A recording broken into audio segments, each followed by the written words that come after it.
You're live. Yes, okay, we are live now. Okay. Let me make sure that this is, that's muted on my end. Okay, so we are finally live. Okay, we got a little bit of a delayed start here. Um, this is our first ever live stream from the Screenage Wasteland channel. I know there's nobody technically in the room right now, but this is going to be available afterwards, so we're going to treat it like you're all here now. So a few technical difficulties, but this is something new that we wanted to do. And honestly, just let me kind of explain my reasoning behind making this show in particular live. This is the Wasteland Wrap, which is a new weekly show we're going to be doing on Fridays around lunchtime, probably at noon central, but that may vary a little bit. Um, but the key for me is that I wanted to do a new weekly show where we talk about like all the movie news of the week, because that's something that I think would be a fun new podcast for us that we don't have. But I really didn't want to add another video that I had to go in and edit afterward, in addition to pole position and things like that. And so I went ahead and decided if we just can do it live, then it will premiere and everybody can watch along, which will be a great interactive feature. And then if you don't join live, it'll just be here. It'll just be Yeah. already on the channel, no editing needed. It's already here. So thanks for joining us if you have, and make sure if you like this to like and subscribe to the channel. It will help us grow, and it'll help us leave a comment down below for feedback. See what you'd like to see more of. If you like the format of this, if you like some changes. We're kind of just a work in progress right now. But I'm your host, Jacob Holmes. I plan to be here every week because my schedule is a little more flexible. And this week, to start the show off, we have Romona Comet. And we have a plan to have rotating co-hosts. We got Rafstit and Val Morial also on board right now, and hopefully maybe some others in the future will also make appearances.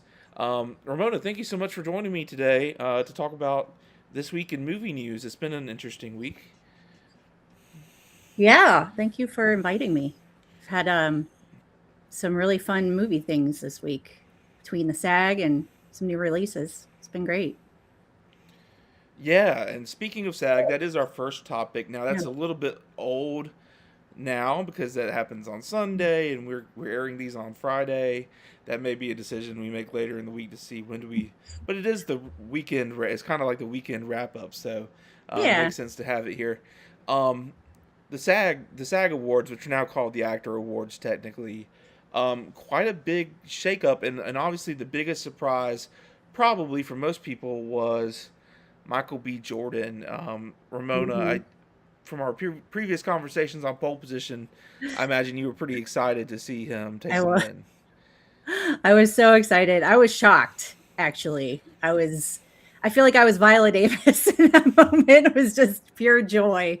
Um, Again, I haven't seen. I know a lot of you are on Timothy Chalamet for Marty Supreme, which admittedly I have not seen it yet, so I can't really, other than my own personal feelings, I can't really judge that performance. But from the ones I have seen, I just think Michael B. Jordan gave such a great performance, and he's been very overlooked, I think, during the award season. I think this is his first major award that he won for Sinners. I know he won the NCAAP award as well. But Timothy's kind of been running away with everything. But then he lost the Golden Globe and the BAFTA. And so now it's kind of like, considering what a wide range of the voting percentage for the Academy that the actors are, um, I I was really thinking like the best supporting actress race was going to be the only really up in the air. But now I don't know. I'm like kind of keeping my fingers crossed. If Timothy wins, great. But I'm not. I would run down the street in my bare feet screaming happily if Michael pulls Yeah, off the well, upset. I think I think we have to say Michael B. Jordan has a very legitimate shot now. Which we're going to be Oh doing a yeah. live Oscars watch along party. Ramona will be there hmm on Sunday, when Sunday the 15th. 9 days away hmm now from that. Um, so there's a good chance that Michael B. Jordan will win, and it has been, I think, Timothy Chalamet has felt like felt like the front runner all season. He did win the Golden Globe in uh, Mhm. in comedy Oh, it was musical, who and then comedy musical, you're right. Drama Wagner Mora was won a Secret the Agent. drama, Yeah, and you're then right. the BAFTA went to Robert Aramayo, who Yeah. is not nominated for an Oscar, so that was kind of hard. It's kind of hard to put too much stock in the BAFTA, right? And then it's also Mhm. a little bit hard to put too much stock in this SAG. Um, there is some stock to put in it for sure, but Timothy Chalamet won the SAG last year. No one's ever won the SAG twice in a row. I don't know how Mhm. much that factored into it. If SAG voters said we can give him the Oscar, but we don't want to give him the SAG every year, so we'll switch it Mhm. up and go Michael B. Jordan. Also, SAG can be a little more populist than the Oscars when it comes to some of the categories. So, I think Timothy Chalamet still has a pretty fair shot, but it I definitely is a lot I more think up in he's the air than still it was last week. yeah, I think he's still the front runner for sure. But I did see a statistic where it says 77% of the time the SAG winner wins the Oscar, which gives I think Michael B. Jordan a pretty good shot. I think it would be a huge I mean, I think he's at least in second place now, but if he did win, I think it'd be pretty shocking considering Timothy's accolades already. But I mean, this year it just feels like it's anyone's game in most things except for Best Actress. So I'm I don't want to. I'm reluctant to fill out my ballot. Let's just say that because I just don't know at the moment. Well, I will say that I've made my thoughts clear a little bit on Michael B. Jordan. I thought his performance in Sinners was obviously very good, Mhm. but I had a little bit of a problem with um, telling the two twins apart. I didn't think he necessarily established that difference, but some people say he did. And I've seen Sinners Mhm. twice in theaters a long time ago. It's time for me Mhm. to rewatch it, reboot it up on HBO Max or whatever they're going to Mhm. call it. We're going to get to that topic next. Um, and watch it again and see, if his performance clicks with me a little bit better on the third Mhm. watch. But and then you mentioned the Best Actress race. Jessie Buckley won that one once again, so that's kind of tied up. She's won Mhm. everything so far. She's going to win the Oscar. Sinners Mhm. won Best Cast Ensemble, and the Mhm. combination of Michael B. Jordan and Sinners winning Cast Ensemble has kind of reopened this idea that it's actually a two-horse race. We don't know one battle after another is for sure winning Best Picture. Now, one battle just won the Producer Guild Awards this Yeah. past week as well, so that's another check on its list. But Mhm. it is possible that Sinners could walk away with the Best Picture on Sunday. I do think I saw Variety just released their predictions, and they had Sinners winning Best Picture, Coogler winning Director, Michael B. Jordan winning Actor, Delroy Lindo winning Supporting Actor. I'm like, you That guys are sounds like going my kind of dream ballot, nuts. though. I mean, yeah, I That mean, sounds like a wish list for a lot of people. I still think one battle after another is going to win Best Picture, and they're going to give director Paul Thomas. I mean, Paul Thomas Anderson's won everything. Um, I think that they're going to give a regular. Um, I think Sinners is going to take a lot of technical awards. I would love to see the supporting races, but I think with the supporting actor, I think Delroy is still not really in that conversation. I would love to see it. I think he gave a very nuanced performance in Sinners, but I still think one battle after another is taking picture and director. But I think that they're going to honor Sinners with a few, at least a few of the technicals, and maybe best actor and best original screenplay. I think that Ryan Coogler's got that one, but the for sure. picture and director, I'm pretty set on those. Yeah, it feels like one battle, but I have a long shot. Yeah, So Sean Penn won the BAFTA last week, and then he won yeah. uh, the SAG Actor Award Mhm. this past Sunday, which makes it seem like he's definitely the new front runner and supporting actor. I still have Mhm. my money on this ridiculous long shot that Benicio del Toro will randomly win the Oscar, just for the fun of it. I do Yeah. wonder. There's this part of me that wonders: does the actors branch of the Academy, even though Sean Penn just won the BAFTA and SAG, he wasn't at either of those shows. to give a He's not speech. coming to the Oscars. Yeah, he's not going to. Um, I don't see him showing up at the Oscars. do the actors voters care about that? Do they want to give it to Sean Penn to not make a speech, or they just say, well, I don't care, is that performance I liked it the best, and they just go with it. Um, I I think based on previous years, I mean, it should be about the best performance, regardless of whether or not the actor or actress is going to show up or they're going to show up. But I do think there's so many politics in the Academy and the Oscars. You're campaigning for a nomination, you're campaigning for the award. It's not always about the best performance. It's about what are you doing for us? And I mean, he's not going to these award ceremonies to pick up anything. Maybe he thought he didn't have a chance, so why bother? But I would be really shocked if he went to the Oscars. But I don't know. It's supporting actor and actress to me are just kind of, I can't pinpoint anybody that I think is like, oh, they've got this in the bag. Sean Penn, I mean, Stellan Skarsgård he won the Golden Globe, didn't he? And then Jacob Elordi won the Critics' Choice. yes, correct. Um, but Sean Penn's won the SAG and the BAFTA. So I don't know.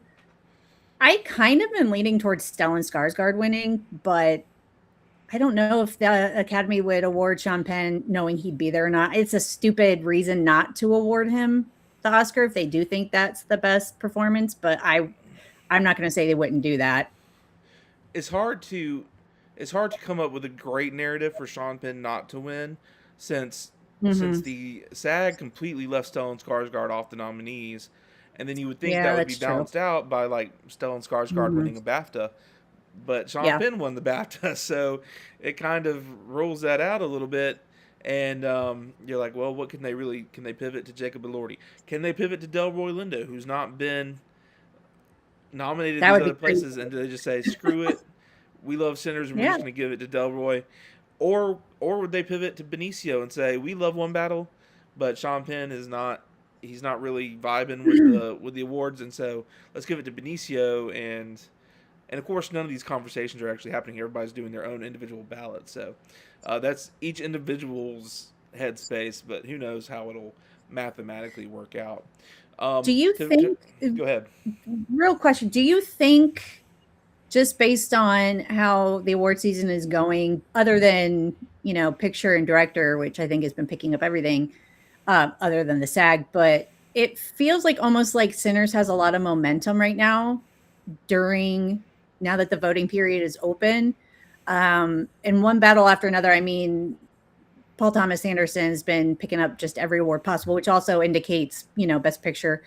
But it just feels to me, and maybe it's because I'm a fan and I'm rooting for it, but just what I've been reading and seeing with the awards is it just feels like they're really loving on Sinners right now, which is crazy because I think it came out last March or April. I Yeah, can't April. remember. Yeah, it's been almost a Which is year. nuts for a movie that came out so early in the year to be this beloved and remembered a year later is great. But I just feel like Sinners has a lot of momentum going into the voting period. So I just, Yeah, it does other than have a lot picture and of director, momentum. yeah, you never know. Delroy with that surprise nomination, I think that was a surprise. I think it would be amazing if he pulled off upset. Of course, who's he upsetting other than Sean Penn? But it's it's going to be a really fun night, I think, just because I think there's going to be some surprises. And a lot of the years, you already know who's going to win everything, and it's not as interesting to watch or as exciting. So I think this year is going to be really fun to do a live watch with everybody, see what happens. Yeah, and that's going to be really fun. I've been enjoying setting that up. Either Hmm. way, good money, smart money is on Warner Brothers taking home a Best Picture trophy, whichever of their Mm. two amazing films it is. And speaking of Warner Brothers, this is your first time that you'll get to see this. Look at this. Boom. We switched over the ticker to the Paramount topic. Okay, so Oh boy. before we get too deep on this, we don't do politics on Screenage Wasteland. There's a lot of politics involved in the talks Hmm. about the Warner Brothers merger. We're going to kind of steer clear of that for the most part, although, of course, we all have our own opinions about how politics is tied into this. But I just Hmm. wanted to bring up, have you seen any um, of the talk since Paramount won the bidding war for Warner Brothers about any of their plans and some of their promises they're making? I have not. I was following it when Netflix was after Warner Brothers, which I thought was a terrible idea. I don't think I was the only one to think that was a terrible idea. I'm not a big fan of these huge studios merging.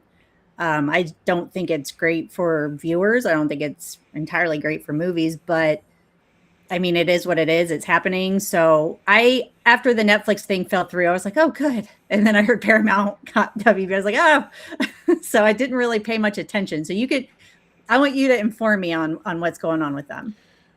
Okay, so obviously, just to catch everybody up to speed, because for like weeks now, it's felt like Netflix was going to win this bidding war. Yeah. And to be clear, I think most everybody outside of the people who have something monetarily to gain from a sale Mm-hmm. would rather Warner Brothers not be sold. That's the Mm-hmm. best case scenario all around. But it's the reality is that it's likely, unless there's regulatory hurdles that can't be cleared, that Right. Paramount is going to buy Warner Brothers. So Netflix had the leading Mm-hmm. bid. Paramount tried a bunch of maneuvers that weren't working to kind of wrestle that bid away from Netflix, and they finally just kind of upped their bid. And Warner Brothers, they finally got Warner Brothers to say yes, Paramount has the better bid, and Netflix just walked away. And Netflix got Right. paid almost $3 billion to walk away because they were already in the negotiations. So Netflix got Mm-hmm. $3 billion just for playing. So not a bad deal at all for Netflix. I was originally more concerned about the Netflix deal, but I do Mm-hmm. believe Ted Sarandos when he had started to say, when we acquire Warner Brothers, we're going to keep it kind of independent, and that's going to be our introduction into theatrical because Netflix doesn't really have a theatrical model. A Right. lot of people were worried the opposite was happening, that they were trying to kill theatrical to make it all go to streaming. Mm-hmm. But he said, no, we want to keep movies in theaters for 45 days. We want to do the traditional streaming window because that's how these movies are going to make money for us. And it was going to be Yeah. one of the great things was going to be movies like Frankenstein, which I still haven't seen, or movies like the big movies under the Netflix umbrella that were like, why are these relegated to streaming? Would have probably Mm-hmm. gotten more theatrical rollouts. They may have let Warner Brother roll them out and then just let them come to Netflix. Whatever the case, Yeah. that's not the case anymore because Paramount is now going to buy Warner Brothers, and they've said so. One of the promises that they've tried to say is that each studio, Paramount and Warner Brothers, is going to release 15 theatrical movies per year for a total of 30 movies. I don't know how that could be the case. I don't think That's a lot of Paramount. movies in a year. I think Warner Brothers had 12 theatrical movies this year, and Paramount had 8. Yeah. So you would be talking about almost doubling Paramount's production and adding 3 extra movies to Warner Brothers production, and it's already been a busy year for Warner Brothers.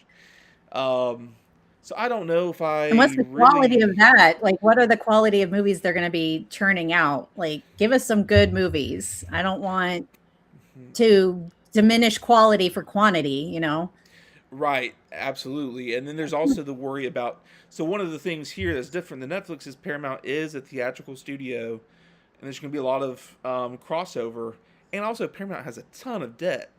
They're going to like have 79 Yeah. billion in debt when they do this deal, and it's like they've just gotten their. I just saw that they had their basically their credit score, the version of what their version of a credit score got um, lowered down to junk now. So they're going to have to pay more to borrow money than any other Oh, studio. gee. And you're just like, and I'm sure, I mean, obviously Paramount probably knew that going into this insane deal. Um, but I just don't know how they're going to make it work. It's hard to understand. There's going to be massive layoffs. They said that they're going to Yep. do 6 billion in cuts. Netflix came out and said they're going to have to do 16 billion in cuts in order uh, to manage this. And so, um, I don't know. I'm very worried about what this will mean for Warner Brothers and what it will mean for theaters. Um, who do you think is the more trustworthy company between Netflix and Paramount? Paramount. I mean, when Netflix was for one thing, I got rid of Netflix a long time ago. But when they were looking to buy, I remember, I don't know if he was a CEO or what, saying that, people don't go to theaters anymore. They don't want to go watch a movie in a theater, blah, blah, blah. And that was the first thing that put me off of it. And they can say, like, oh, we're going to keep them separate and we're going to have theatrical in this. I don't buy that for a second, because when they say they're not going to raise prices and then they raise prices, you can't trust anybody. But I don't want to, I mean, I enjoy streaming. It's convenient when I can't get out of the house, but I love going to the theater. And I think anybody who's running any kind of movie service says people don't want to see movies in theaters anymore. You lost my vote, my friend. It's not, I don't want it to happen. Streaming is great. There are some movies that deserve to go straight to streaming that shouldn't get a theatrical release. But there's a lot of movies that you find on streaming. Don't tell Ralph this, but Frankenstein would have, I mean, I think it was in theaters for a week and then Netflix pulled it to put it on Netflix. I think they did the same thing with Wake Up Dead Man, was in theaters for a few days, streaming. And I just watched Wake Up Dead Man for the first time last weekend. I was like, this would have been great if I had gone to see this in the theater. But I just think there are certain movies that need to be released in theaters, and then if they want to give it the 45 days, then release it on digital, whatever, that's what they can do. But there's just, movies are meant to be seen on the big screen, and maybe that's showing my age, but that's how I grew up. I know my kids are like, we don't want to go to the movies, we can just stream it, but I'm like, I want to go to the movies. So I would prefer, if I had to pick the lesser of two evils here, I guess I prefer Paramount buying WB Warner Brothers. I just don't, like you said, I don't know what's going to happen. Massive layoffs. They're going to be cutting things. And I know they'll be raising prices on people who have Paramount Plus, to be able to, it's just all going to be a shit show. Excuse my language. I probably should say that, but they're apparently going to, they're planning to merge HBO Max and Paramount Plus into one service. Okay. A lot of people What are are they going to saying call that? a lot of people are saying they should probably keep the HBO and not call it Paramount Plus, because HBO's brand is way better, but It's way better. I'm not sure what Paramount is planning to do. I hope that you're right. I hope this works out better than the Yeah. Netflix situation that we're never going to see now, Yeah. unless something drastic changes. A few weeks ago, I thought Paramount was not going to happen. I thought it was done. Yeah. But they keep coming back, and they apparently really wanted Warner Brothers, so hopefully they don't destroy everything that we love. We will see. Let's just assume they are, so we go into it expecting it, and if they don't destroy it, we can be pleasantly surprised. Yes, That's my view.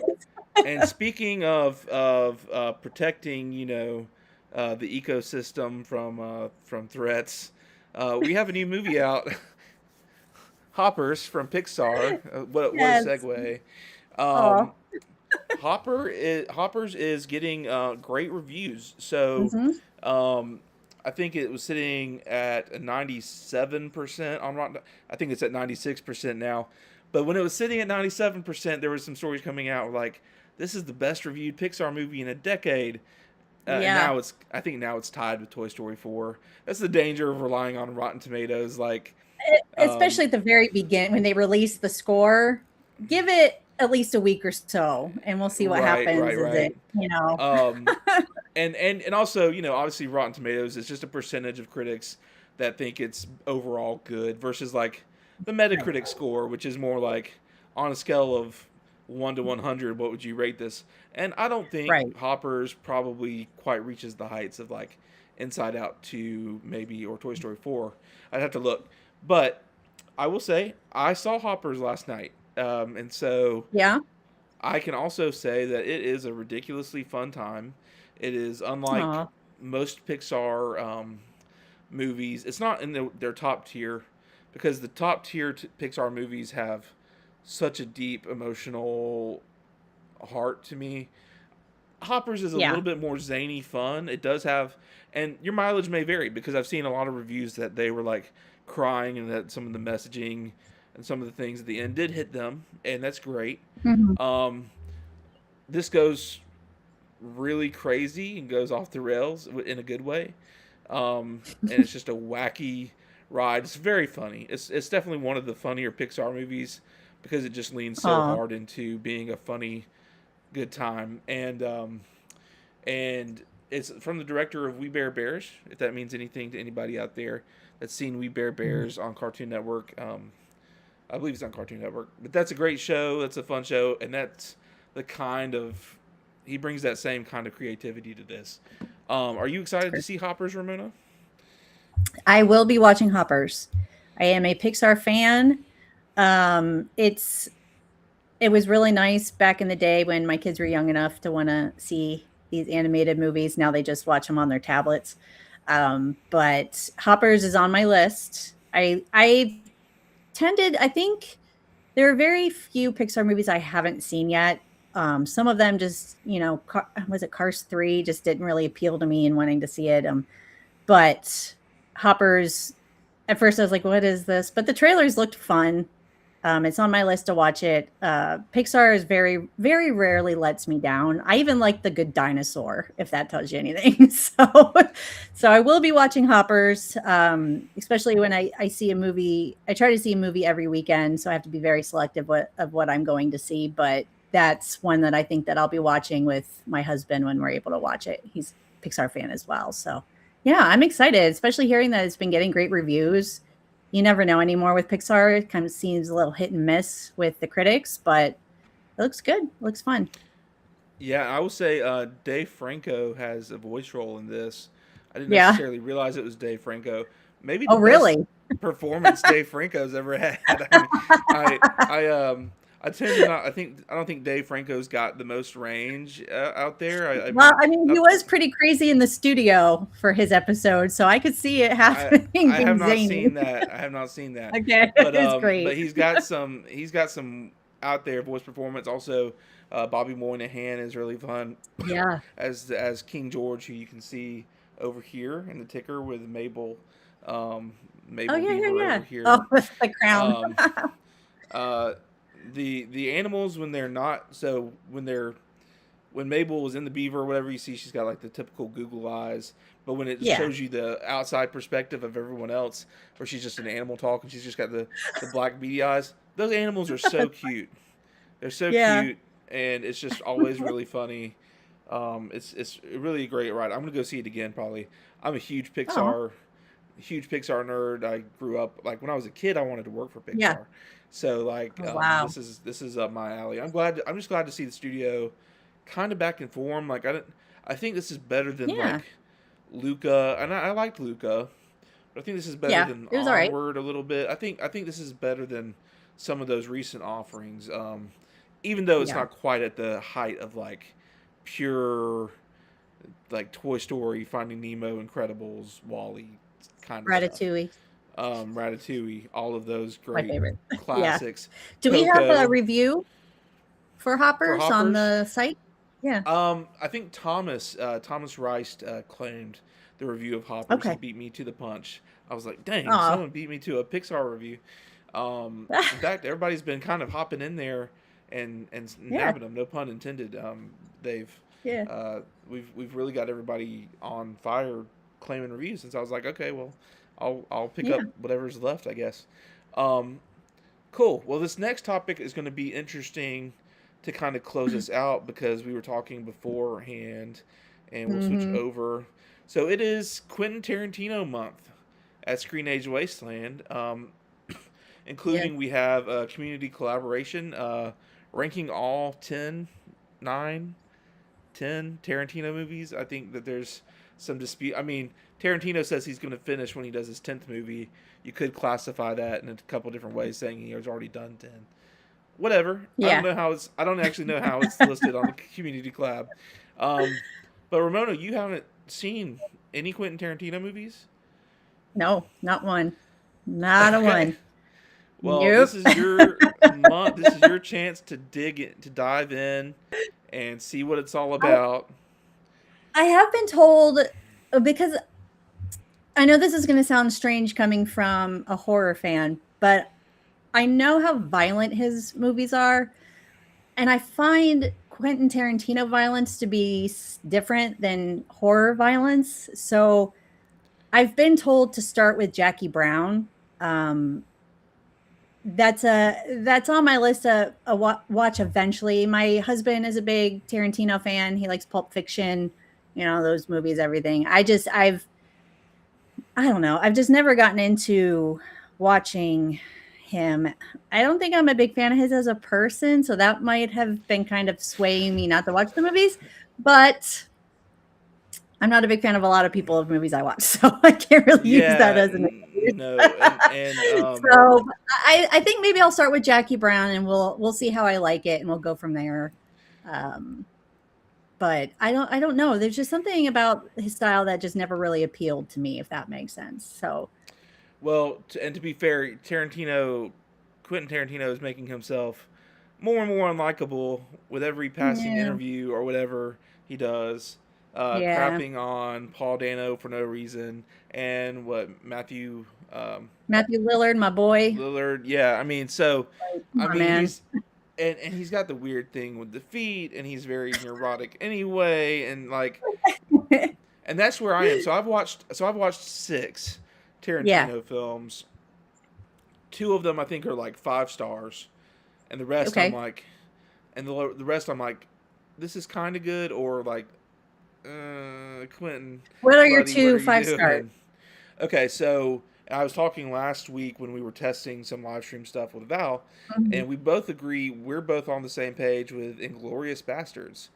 And I Okay. Yeah. think several of us apparently had saw chosen Glorious Bastards, which I was really happy about because the number one movie that is associated with Tarantino, I think, is Pulp Fiction. Pulp Fiction, yeah. Um, but I think Inglorious Bastards is his masterpiece. The first time I watched it, I gave it 4.5 stars. I was like, the only Mhm. thing kind of keeping me was like the storytelling structure, because there's kind of 2 or 3 Yeah. stories that are bouncing back and forth and kind of coalescing. And the first time I was Mhm. like, did those really come together the way?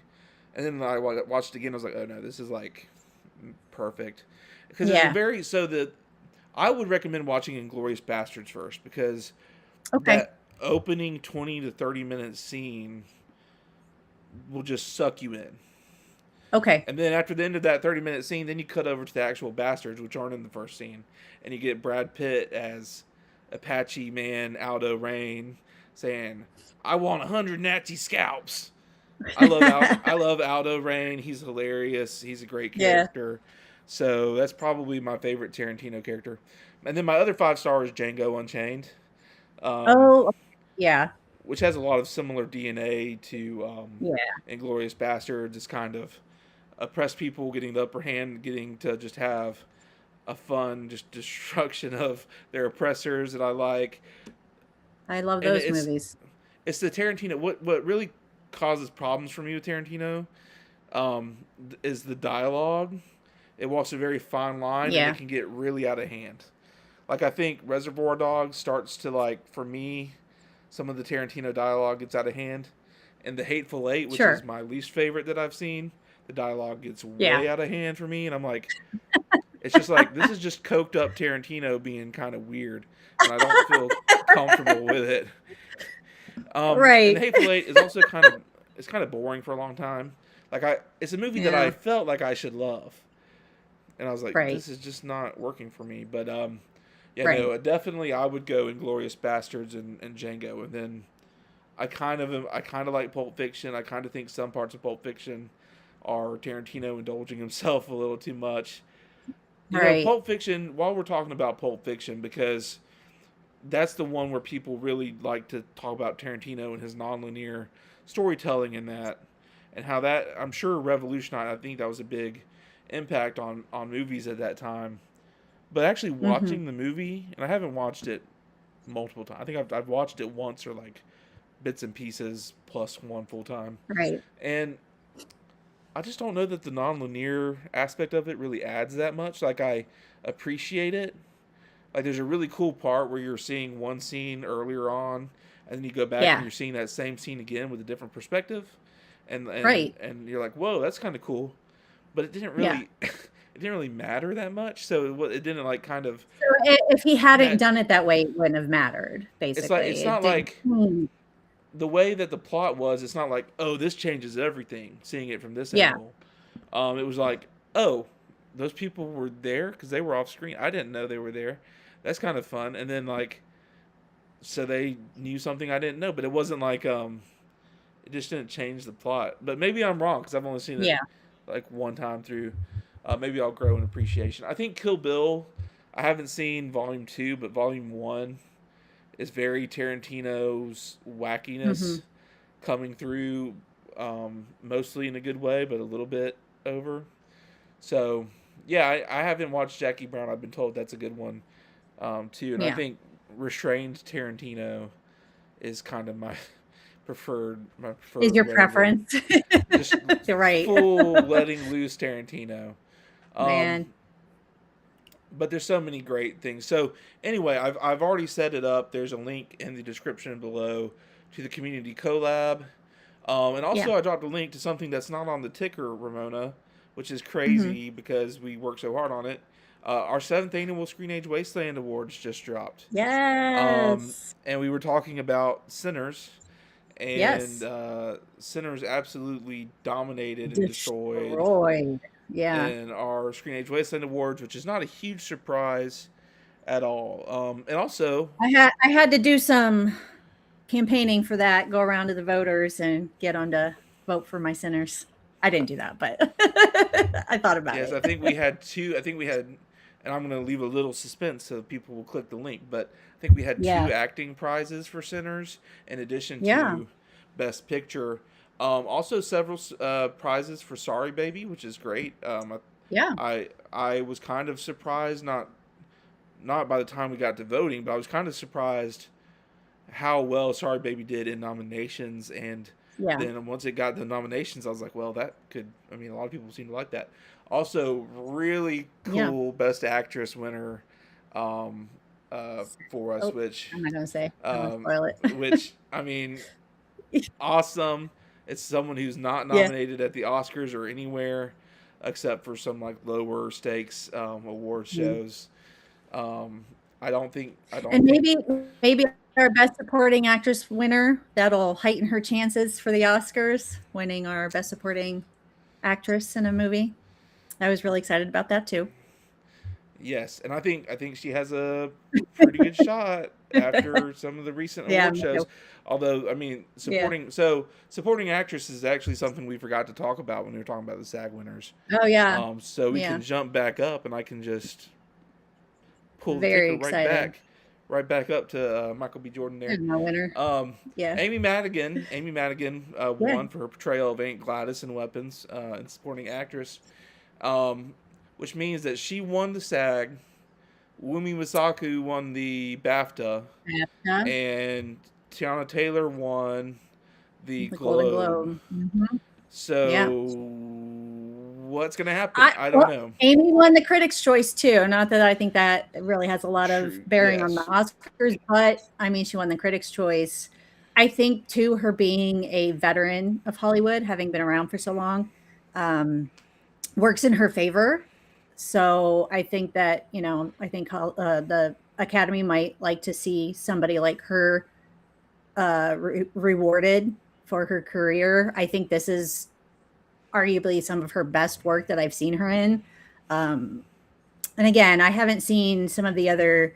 I would love to see Wunmi win. I don't think she will. I was really ecstatic that she won the BAFTA, so I'm glad that she got something major for her performance. But I feel like I'm leaning a lot towards Amy taking the Oscar, especially, and it would be great too because I mean she's the only nomination for Weapons, which is, I think there's only been 7 or 8 in the history of the Oscars where that's actually happened, where they've won. So it would be awesome to see it happen this year, I think. So I think she's got it, but again, who knows? Yeah. Well, and Wumi Masaku, it's hard with the BAFTA because she is British, and Yeah, the BAFTAs right. that can influence their votes because I mean Robert Mhm. Aramayo.